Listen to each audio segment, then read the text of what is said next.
प्रतापगढ़ में आदिवासी समाज के हजारों महिला पुरुष गुरुवार दोपहर 1 बजे शहर के दशहरा मैदान पर पहुंचे और इन्होंने यहां आम सभा की। यहां आम सभा के बाद दोपहर 3 बजे रैली शुरू हुई, जो कि बांसवाड़ा रोड स्थित जिला अस्पताल, 0 माइल चौराहा, MG रोड, गांधी चौराहा, नीमच नाका, चित्तौड़गढ़ रोड होते हुए कलेक्ट्रेट पहुंची है। यहां पर प्रदर्शन कर अपनी मांगों को लेकर राज्यपाल के नाम SDM को ज्ञापन देकर निराकरण की मांग की गई है।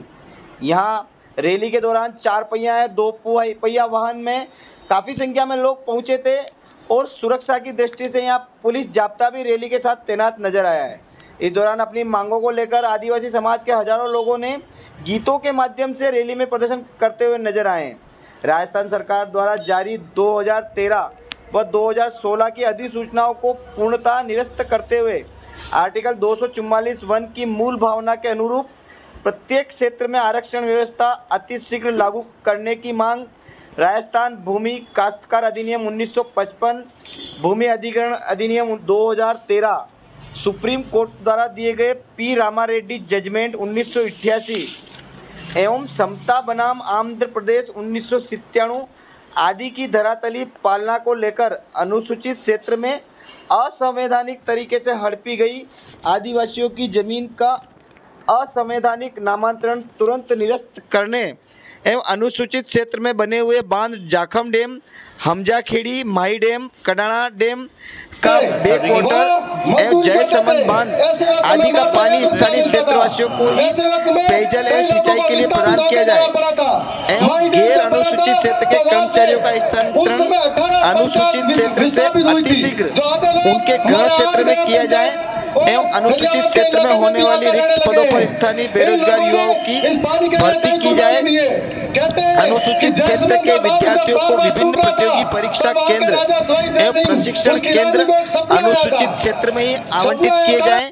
अनुसूचित क्षेत्र में महाविद्यालय एवं विश्वविद्यालय में प्रवेश प्रक्रिया आर्टिकल 244 वन की मूल भावना की आरक्षण व्यवस्था का पालन करते हुए संपन्न की जाए एवं अनुसूचित क्षेत्र में विभिन्न सरकारी भर्ती में न्यूनतम उत्तीर्ण की नियमावली की पाबंदी तुरंत समाप्त की जाए एवं प्रत्येक भर्ती जिलेवार की जाए। इसको लेकर यहां पर बड़ी संख्या में आदिवासी समाज के लोग पहुंचे हैं और इन्होंने अपनी मांगों को लेकर यहां पर ज्ञापन दिया है और ज्ञापन देकर ये इनकी जो आरक्षण सहित विभिन्न मांगे हैं इसको लेकर इन्होंने यहाँ पर प्रदर्शन किया है और जल्द से जल्द इनकी मांगों के निराकरण की मांग की है। मनोज राठौड़, कांटल की आवाज, प्रतापगढ़। 325 पवन चक्कियां लगाई गई है जो असंवैधानिक तरीके से लगाई गई है। हम चाहते हैं असंवैधानिक तरीके से लगाई गई है उनको हटाइए। अगर नहीं हटाते हो तो पूरे अनुसूचित क्षेत्र की जो बिजली है वो बिजली बिल माफ करिए। ये मांग हम इस मंच के माध्यम से कहना चाहते हैं। और झाकम के पास में जो दमोदर इलाका है और इस इलाके के पास में कुछ और गांव है, दमोदर पंचायत समिति, इस बांध के जस्ट ऊपरी भाग पर पानी पीने को नहीं मिल रहा है। सरकार 300 करोड़ से ज्यादा का प्रोजेक्ट चला रही है इस पानी को उदयपुर के आसपास इलाकों में ले जाने के लिए। जयसमंद का पानी जयसमंद के नजदीक रहने वाले लोगों के नसीब में नहीं आ रहा है, लेकिन वहां पे प्रोजेक्ट चलाया जा रहा है। आदिवासी परिवार ने उसका विरोध किया। आज सुबह के अखबार में फिर आया 215 करोड़ का बजट पारित हुआ। जो 215 करोड़ का बजट वो पानी उदयपुर के ले जाने वाले हैं। बलिदान हमारे लोगों ने दिया, संघर्ष हमारे लोगों ने किया, लेकिन पानी हमारे लोगों को नसीब नहीं हो रहा।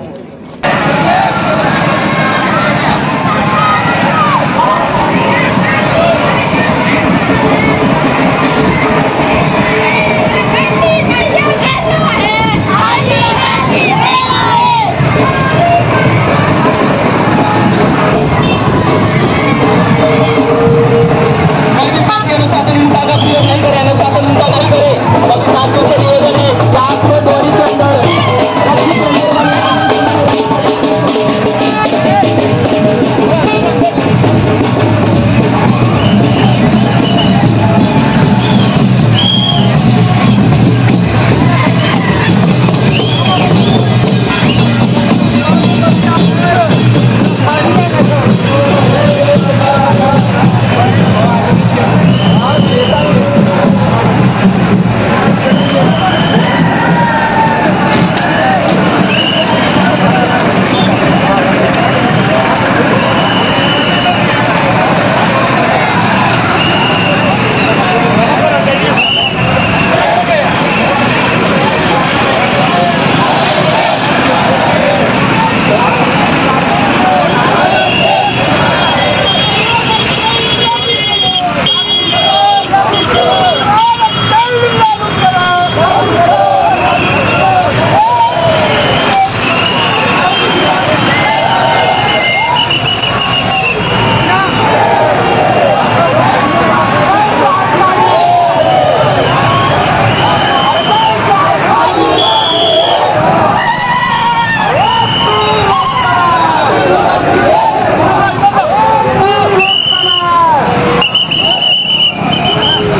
ध्यान रखें, पकड़ नहीं हो सावधान हो गए, थोड़ा ध्यान रखिए भाई, कोशिश करें देख रखें भाई, बदलाव करने की कोशिश करें, रनिंग करने में ध्यान दें भाई।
उससे जाके के पीछे यहाँ पे एक्ट कानून पढ़िए।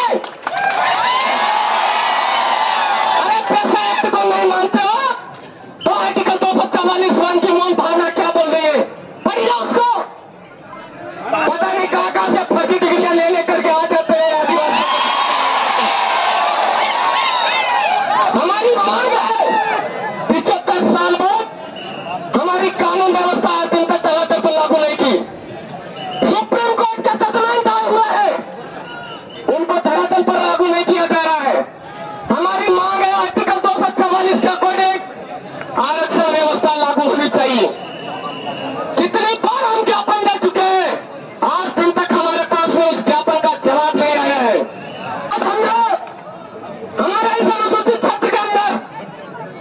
पिछले 2 साल से मांग कर रहे हैं कि गैर अनुसूचित क्षेत्र के कर्मचारी हमारी बोली, भाषा, संस्कृति, रीति रिवाज नहीं जानते हैं। इसकी वजह से आज आदिवासियों को अनावश्यक जेलों में सड़ना पड़ रहा है, अनावश्यक हॉस्पिटलों में हमारे आदिवासियों की मौतें की जा रही है, एक्सीडेंट करके हमारे आदिवासियों को मारा जा रहा है। हम बोलते हैं हमारे पर हमारी जो कानून व्यवस्था है उस कानून व्यवस्था के अकॉर्डिंग हमारे यहाँ कानून व्यवस्था लागू होनी चाहिए, लेकिन कोई सुनने वाला नहीं। एक दो झूठे कर्मचारी, लेकिन सारे के सारे झूठे कर्मचारी नहीं है, सारे के सारे नहीं है। अरे ऑनलाइन रिकॉर्ड मिला होगा आपको, लेकिन जिनका ऑनलाइन रिकॉर्ड नहीं मिला उनको भी जेलों में डाल रखा है। ये हमारे एरिया के अंदर अनुसूचित क्षेत्र के बांधों का पानी हमको मिलना चाहिए। हमारे यहाँ के बांधों का पानी आज की तारीख में राजसमंद भेजने की तैयारी चल रही है। माई डैम का पानी गुजरात भेजते हो, लेकिन अनुसूचित क्षेत्र को पानी की व्यवस्था नहीं की जा रही। आज हमारे जो विशेष प्रावधान है उनको रोना जा रहा है, हम बर्दाश्त नहीं करेंगे। हमारी चेतावनी है, हमारी कोई धमकी नहीं है, चेतावनी है। समय रहते हमारे अनुसूचित क्षेत्र के जितने भी कानून कायदे हैं, 7 मांगों को लेकर के हम यहाँ पर आज आए हैं। ये 7 मांगे हमारे एरिया में पूरी नहीं होती है, आने वाले समय में हम जो भी सत्ताधारी पार्टियां उनको वोट नहीं देंगे। जो भी सत्ताधारी पार्टियां हैं उनको हम वोट नहीं देंगे। लोकतंत्र का अधिकार है, लोकतंत्र में घपलेबाजी करती ईवीएम जो मशीन है उसके अंदर घपलेबाजी करने से काम नहीं चलेगा। हमारी मांग है बैलेट पेपर पर चुनाव होना चाहिए, ये मांग है हमारी। हमारे अनुसूचित क्षेत्र में हमको जरूरत है स्कूलों की, जबरदस्ती बाथरूम बनाते फिरते हो, दारू के ठेके खोलते फिरते हो। अरे हमारे को स्कूल की जरूरत है, हमारे को अस्पतालों की जरूरत है। ये ऊपर खबर रोड है कि तुम्हारे घर के आगे 2, 3, 4 महीने रख करके देखो। आज हमारी जिंदगियां बीती, हमारे हजारों लोग मारे गए, हमारे रोडों के नाम पर करोड़ों रुपए बैठे बैठे डका डका के तुम्हारे पेट बड़े बड़े मोटे हो चुके हैं,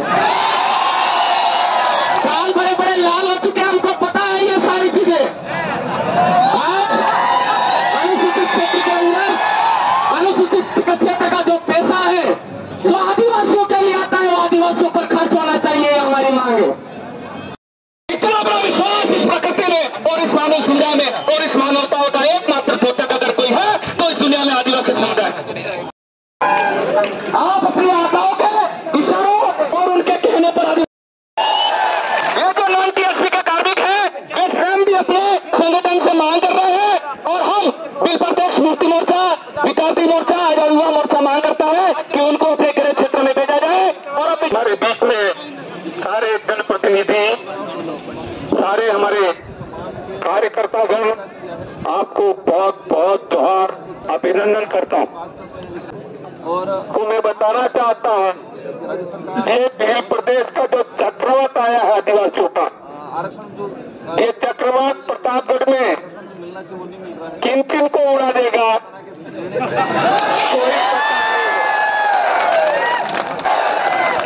इसलिए मैं कहना चाहता हूँ कि ये संदेश आप आदिवासियों के संबंध में गलत मत दीजिए। राजस्थान सरकार को और केंद्र सरकार को भेजिए कि आदिवासी का जो आक्रोश है किसी को डराने के लिए नहीं है। हम केवल और केवल भील प्रदेश चाहते हैं और 5वीं अनुसूची लागू करना चाहते हैं। 5वीं अनुसूची के अनुरूप आरक्षण दे दो। हम विधानसभा में भी बोलते हैं, यहां भी बोल रहे हैं, लेकिन अभी गहलोत सरकार के कान में बड़ी शर्मनाक बात है। गहलोत सरकार भी बीजेपी के जो एजेंडा है उस पर मिली भगत है। कांग्रेस बीजेपी दोनों मिलकर के आदिवासियों को बदनाम करने का काम कर रहे हैं। तो ये आदिवासियों का जो भी आदिवासियों को गाली देगा उसको भील प्रदेश को छोड़ना पड़ेगा। मैं इसलिए कह रहा हूं कि आप 5 यूनिवर्सिटी को पढ़िए। आप शेड्यूल एरिया में आते हैं तो 5 यूनिवर्सिटी को पढ़िए। 5 यूनिवर्सिटी का लोग आरक्षण की मांग कर रहे हैं। हम किसी के खिलाफ कोई अंगुली नहीं कर रहे हैं। अरे संविधान को लागू करने की बात कर रहे हैं और तुम संविधान को खत्म करने की बात कर रहे हो। तो संविधान को लागू करने वाला तो तुम नक्सलवादी बोलते हो, तो संविधान को खत्म करने वाला क्या है? देशद्रोही है। इन देशद्रोहियों को सबसे पहले ये जो बोलने वाले लोग हैं उनको इस बात को समझना चाहिए। मैं यहाँ का जिला कलेक्टर और प्रशासन से कहना चाहता हूं, जाके रिपोर्टिंग करें, आगे करें कि गहलोत सरकार को बोले कि जितना जल्दी हो सके वो 5वीं अनुसूची लागू कर दे। आदिवासियों की फांसी पर हम कह रहे हैं, वादी फेंकनी है, तुमको सोचता है कि आर्टिकल 244 पुस्तक में 1 लिखा हुआ है, ये भारत का एक अनुच्छेद है, इसको हमेशा हमेशा हमेशा के लिए 5वीं अनुसूची के साथ में पढ़ा जाता है। सही है कि नहीं? परिवार का मतलब होता है पति और पत्नी, तो उसी टाइप से समझने के लिए मैं कह रहा हूं कि आर्टिकल 244 पुस्तक में 1 अकेला नहीं पढ़ा जाएगा, साथ में हमेशा पढ़ा जाएगा 5वीं अनुसूची। उस 5वीं अनुसूची के प्रावधान आज दिन तक लागू नहीं हुए, लगभग 80 साल हो गए। कितने? 80 साल हो गए, मोटा मोटा आइडिया। तो ये लोग चाहते क्या है, इनको विचार करना है बीजेपी और कांग्रेस के लोगों को। 5वीं अनुसूची में साफ 3 बातें लिखी हुई, मेरे हिसाब से मैं थोड़ा कागज पढ़ा लिखा हूं, शॉर्टकट में बताने की कोशिश कर रहा हूं। नंबर 1 प्रतिवेदन होता है, उसको रिपोर्ट कहेंगे। एक रिपोर्ट सुनना ध्यान से, और आपको बहुत ध्यान से सुनना हो। एक दिन मेरे कपड़े पहले से ही फटे हुए हैं, अपन टेंशन लेते ही नहीं है, मेरी तो लिखते भी अब सुनना ध्यान से, सबको पता भी है, लेकिन मैं अंदर सुनाना चाह रहा हूँ। आप ध्यान से सुनोगे तो वो ध्यान से सुनेगा। हर साल मतलब 12 महीने के अंदर एक रिपोर्ट तैयार करना होती है हर राज्यपाल को। भारत के सभी राज्यों के हर राज्यपाल को तैयार करनी होती है, चाहे उस राज्य में अनुसूचित क्षेत्र हो चाहे ना हो। अगर मान लो उस राज्य में अनुसूचित क्षेत्र नहीं है, लेकिन अगर आदिवासियों की संख्या वहां पर है 100, 500, 1000, 10,000, तो वहां पर भी रिपोर्ट आपको देनी पड़ेगी राज्यपाल को। हाँ बोलो। तो मेरी ओर से एक मत है इसी मेरे भाषण में, मेरी बात में। अगला प्रोग्राम राजभवन के बाहर, दफ्तर के बाहर तय किया जाना चाहिए। बिल्कुल हल्के में ले रहे, बिल्कुल हल्के में ले रहे। के गलियारों से चप्पा चप्पा खून उड़ेगा जोहर के नामों से, जब जब जुल्म करेगा सत्ता के गलियारों से, चप्पा चप्पा खून उड़ेगा जोहर के नामों से। आप सबको धन्यवाद, आभार। आप सब दिल से अपने मेहनत की कमाई से और अपना महत्वपूर्ण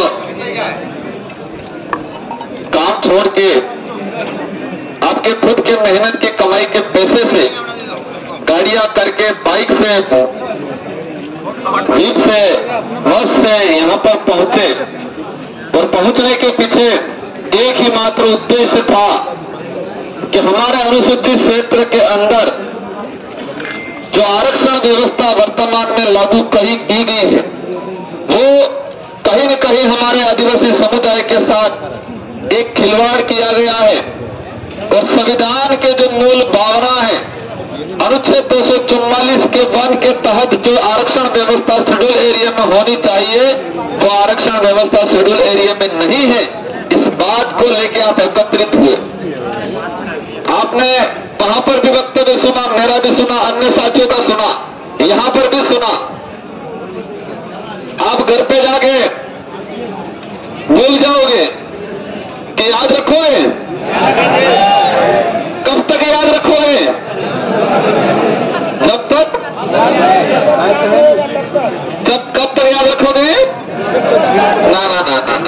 नहीं जमा ना नहीं जमा। कब तक याद रखना है, आज तो जिस उद्देश्य से हम यहाँ आए हैं, हमारे आरक्षण की जो लड़ाई है, संविधान के प्रावधान के तहत जो रिजर्वेशन लागू करना चाहिए, इस उद्देश्य से यहाँ आए हैं सर। ये चुनाव से 2023 में चुनाव है, उस चुनाव से पहले राजस्थान की सरकार अशोक जी गहलोत अगर आरक्षण की जो बात हम लोग उठा रहे हैं, हमारे खुद के मेहनत के पैसे से हम यहाँ पर आए हैं और इस बात को सुन के उसका समाधान करते हैं, तब तक याद रखना है, और नहीं करते हैं तो चुनाव तक याद रखना है। और लोकतंत्र की चाबी हमारे पास है, कब तक याद रखना है। अगर वो कर देते हैं 23 के चुनाव से पहले तो तब तक याद रखना है, और नहीं करते हैं तो 2023 के चुनाव में याद रखना है, और उस चाबी को ऐसे लगाना है कि ताले जंग खा जाए, ऐसे लगाना है। कहते हैं भारत देश एक लोकतांत्रिक देश है, लोकतंत्र है, जनता का राज है, और इस संविधान ने प्रत्येक व्यक्ति को इस देश को चलाने के लिए एक चाबी दी है। उस चाबी का नाम है वोट, और उस वोट को तुम पैर खजूरो और हेडफोन में मत दे देना भाई, और फिर यहां नारा लगाने आ जाएंगे, मजा नहीं आएगा। इस लोकतंत्र की जो चाबी है, उस चाबी को हर साल 5 साल के अंदर लगाने का अधिकार है प्रत्येक 18 साल के ऊपर वाले व्यक्ति को। और यह आने वाला चुनाव आ रहा है, उस चुनाव में 2013 से लेकर अब तक आरक्षण के साथ जो खिलवाड़ किया गया है, उसका बदला लेना है। चुन चुन के बटन इतना जोर से दबाना है, वो बटन मशीन जो है उसको भी थोड़े समय बाद चेंज करना पड़ेगा, ऐसा बटन दबाना। ये विचारधारा वोटों की विचारधारा नहीं है, ये राजनीति के लिए नहीं है। ये काम कमल कांग्रेस के नेताओं ने कर दिया होता आरक्षण का सॉल्यूशन, तो आज हमको यहाँ नहीं करना पड़ता। मैं तो पता नहीं, या तो कोई कांस्टेबल या सेकंड ग्रेड टीचर बन के बैठ गया। कई साथी है तो नौकरी लेके कहीं बैठ गए, तो कोई बिजनेस करता, कोई धंधा पानी करता। इस विचारधारा को लाने की जरूरत नहीं पड़ती अगर कमल कांग्रेस के नेताओं ने यह काम किया होता। एक बात आप सबको समझना है, आरक्षण को लेके क्या संविधान के अनुरूप आरक्षण लागू हो रहा है? नहीं हो रहा है।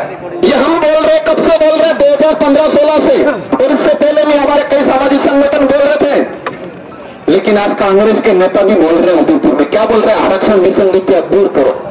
कर रहे नहीं कर रहे? कांग्रेस के नेता उदयपुर संभाग मुख्यालय पे रैली निकाल रहे हैं और कह रहे हैं कि आरक्षण विसंगतियां दूर करो। बीजेपी के नेता बांसवाड़ा में रैली निकाल रहे हैं और कह रहे हैं आरक्षण की विसंगतियां दूर करो। अरे मूर्खों, ये विसंगतियां पैदा किसने की? ये विसंगतियां पैदा किसने की? 2013 की अधिसूचना जारी की, उस 2013 की अधिसूचना में विसंगतियां पैदा की कांग्रेस के नेताओं ने। 2016 की अधिसूचना जारी की बीजेपी के नेताओं ने, और विसंगतियां पैदा की बीजेपी के नेताओं ने 2016 में। तो विसंगतियां पैदा करने वाले को कांग्रेस और बीजेपी के नेता। और आज चुनाव आ रहे हैं, युवाओं को गुमराह करने के लिए, लोगों को गुमराह करने के लिए रैलियां निकाल रहे हैं और कह रहे हैं कि आरक्षण की विसंगतियां दूर करो। दरियावत चुनाव में बहुत मजे ले लिए। रीट वालों को कहा 1167 वालों को आ जाओ प्रचार करो, सीट निकलते ही तुम्हारे 1167 निकाल के दे देंगे। शेड्यूल एरिया के जो सेकंड ग्रेड की भर्ती, जो अनुसूचित क्षेत्र के बाहर का बच्चा जिन्हें शेड्यूल एरिया की विज्ञप्ति के अनुरूप आवेदन भी नहीं किया था, वो भी कोर्ट के तहत यहाँ लग गया, कोर्ट के फैसले के अधीन। नीट लेवल सेकंड के अंदर जिस बच्चे ने यहाँ आवेदन नहीं किया था, शेड्यूल एरिया पड़ा और यहाँ पर नौकरी देते 250 लोगों को। उनको बोला हमारे यहाँ वाले को जो वंचित रह गए, दरियावत चुनाव जिताओ, आपको नौकरी दे देंगे। और दरियावत के विधायक बोलने लगे कि मेरे से गलती तो हुई थी 2013 में, लेकिन अब मैं वापस जीत के जाऊंगा तो मैं करूंगा सुधारा। ही और जीत के चले गए, सुधारा किया, सुधारा ठीक है बोले। बातें बहुत सारी हैं, मेरे राज्य सरकार के सामने भी रखा है, अशोक गहलोत जी के सामने भी रखा है कि विधि विभाग से टिप्पणी ले लो कि अनुसूचित क्षेत्र के अंदर शेड्यूल जो अनुच्छेद 244(1) के जो मूल भावना है उसके अनुरूप आरक्षण व्यवस्था लागू है कि नहीं है, वो विधि विभाग से टिप्पणी ले लो। मैंने 4 बिंदु लिख के दिए राज्य सरकार को, और मैंने कहा है अगर राज्य सरकार सही है तो आरक्षण विसंगतियां दूर करना चाहती है तो इन 4 बिंदुओं पर विधि विभाग से टिप्पणी ला दे कि अनुसूचित क्षेत्र में 244(1) के अनुरूप आरक्षण व्यवस्था लागू है कि नहीं है। रेट की जो बात आ रही है 36% जो है वो पात्रता है कि छूट है, उसकी टिप्पणी करा के दे। अनुसूचित क्षेत्र में किस किस वर्ग के लिए क्या क्या प्रावधान है संविधान के अंदर, वो टिप्पणी करा के दे दो। आज इस अनुसूचित क्षेत्र में कोई भी विधानसभा या लोकसभा का कोई भी कानून सीधा लागू नहीं होता। ये मैं नहीं कह रहा, संविधान कह रहा है। राज्यपाल उसके लिए अलग से लोक अधिसूचना जारी करता है, इसके बाद वो कानून लागू होता है।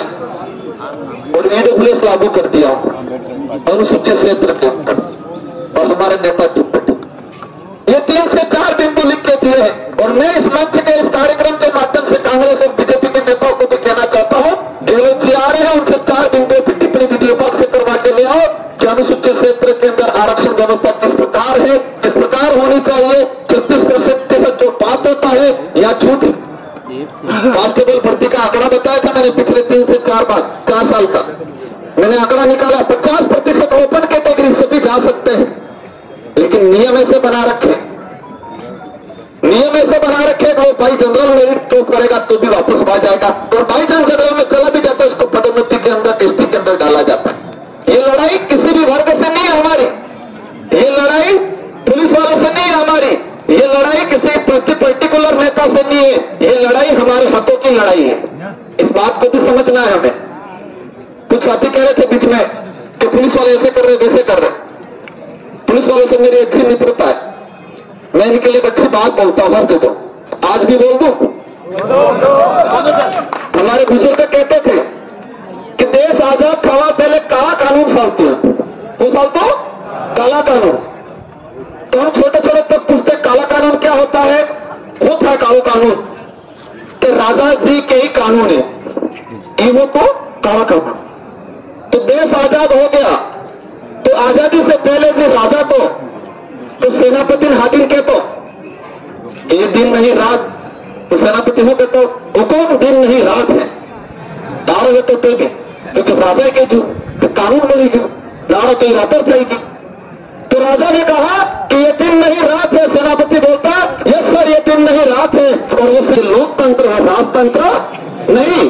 तो इस लोकतंत्र के अंदर ऐसे कौन राजा बने हुए हैं जो दिन नहीं रात कहलवाते हैं, उन राजाओं की पहचान करनी है और इन राजाओं को इस लोकतंत्र से हटाने का काम करना है। मेरी बात समझ में आई? इस लोकतंत्र के अंदर ऐसे कौन लोग जो राजा बन के बैठे हुए हैं और दिन नहीं रात ऐसे कहलवाते इन लोगों से, और ये नीचे वाले कार्मिक को बोलते हैं, ऐसे राजाओं की पहचान करनी है। और ऐसे राजाओं को हर 5 साल के अंदर समय आता है, और इसकी चाबी आपके पास है। किसके पास है?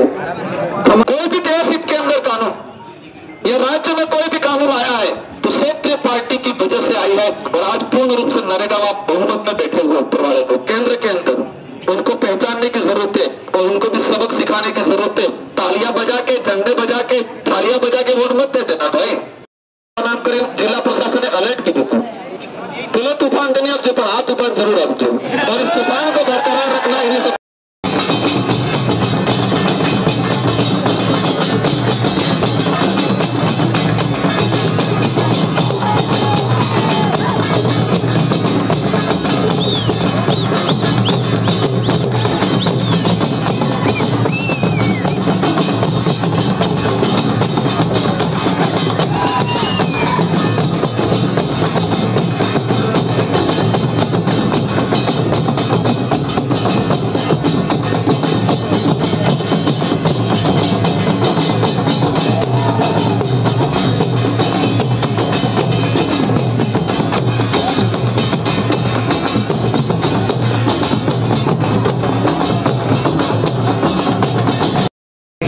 मांगीलाल निनामा, राष्ट्रीय संयोजक भील प्रदेश मुक्ति मोर्चा इंडिया।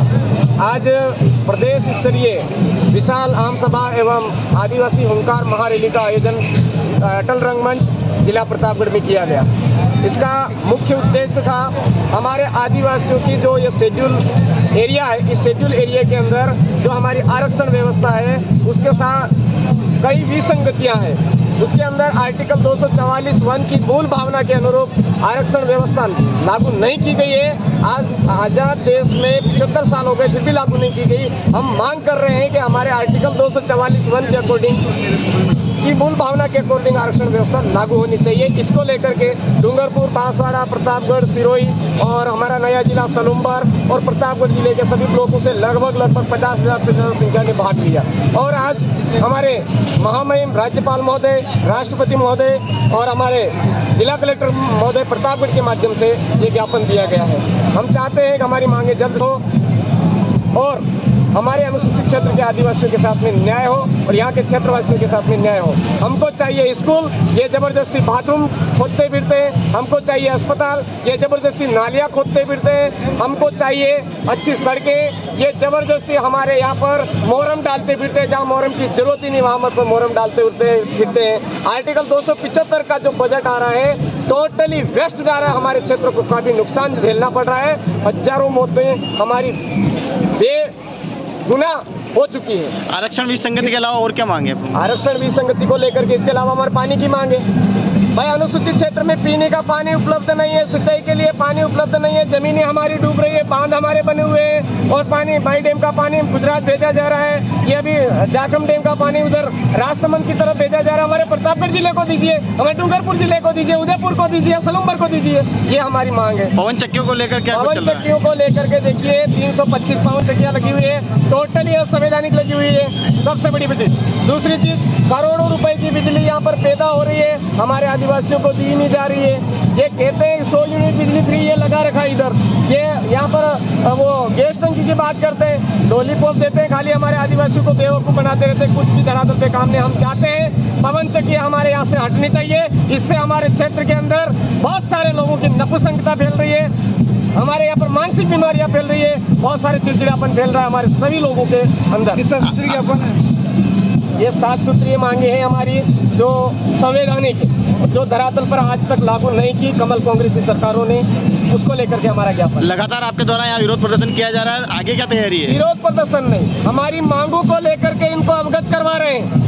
हम आदिवासी लोग ना अंग्रेजों के गुलाम बने, ना राजे रजवाड़ों के गुलाम बने।